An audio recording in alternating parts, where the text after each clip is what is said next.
proof of God?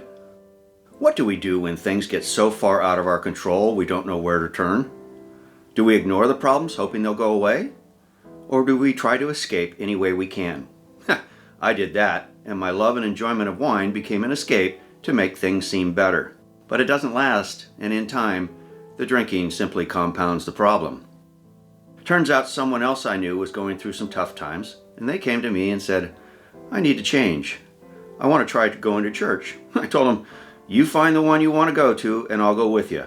I'll never forget it, because that person chose South Coast in Irvine, and the pastor at the time was a guy named Bob Shank. It's the first Sunday of the year, and Pastor Bob makes this challenge: give me the next 5 Sundays, and I'll change your life forever. I love a challenge, and so I did, and he did.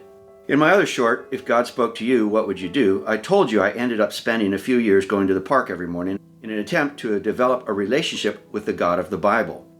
I also tell of some of the questions I asked God and why I was convinced I had gotten answers. But before all that, here's what I didn't share. See, I had gotten so caught up in my business and my own comfort, wealth, and reputation that when things started going out of control, I wasn't prepared. So in my quiet times with God, I asked for something kind of crazy. I asked for the heart of a child. See, in the park, I remembered my youthful days of wonder and excitement. I remembered experiencing new things constantly with my dad.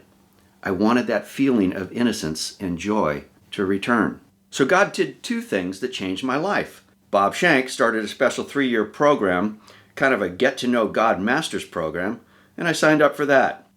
At the same time, he gave me the opportunity to care for a wild, wounded adult crow, and then almost by magic, God gave me a baby raven who couldn't get enough of me. God used the Masters program and these 2 crazy birds and all the crazy experiences through them to begin the return of that childlike wonder in my life.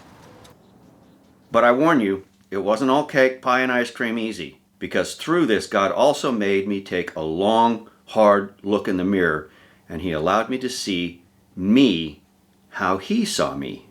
You have to understand, in that mirror, I saw the ugliest human being I had ever known. I saw this uncontrolled, self-centered individual who was so secretly selfish inside that I didn't know how I could live with myself, let alone be allowed to share this pathetic life with anyone else. And that was the beginning of my proof that God exists, because nobody and no other force in the universe could have done that.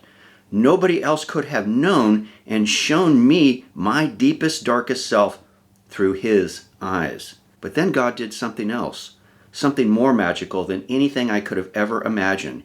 He showed me that through my newly found relationship with his son, that he not only forgave all that, but that a continued relationship with Jesus, one based on an incredible, unselfish love that he himself would give me the power to wield and share, and that I would get back the innocence and wonder I had when I was a child.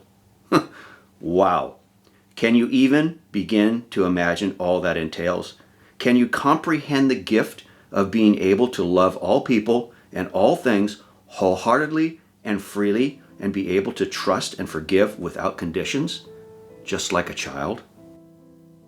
There are times when I'm still a jerk, but because I have been forgiven so much, and because I have been shown so much unconditional love, I've learned the greatest thing I can do is strive to give back the same. So you see, love and the overwhelming desire he's given me to share it, that's my proof of God. I don't need anything else.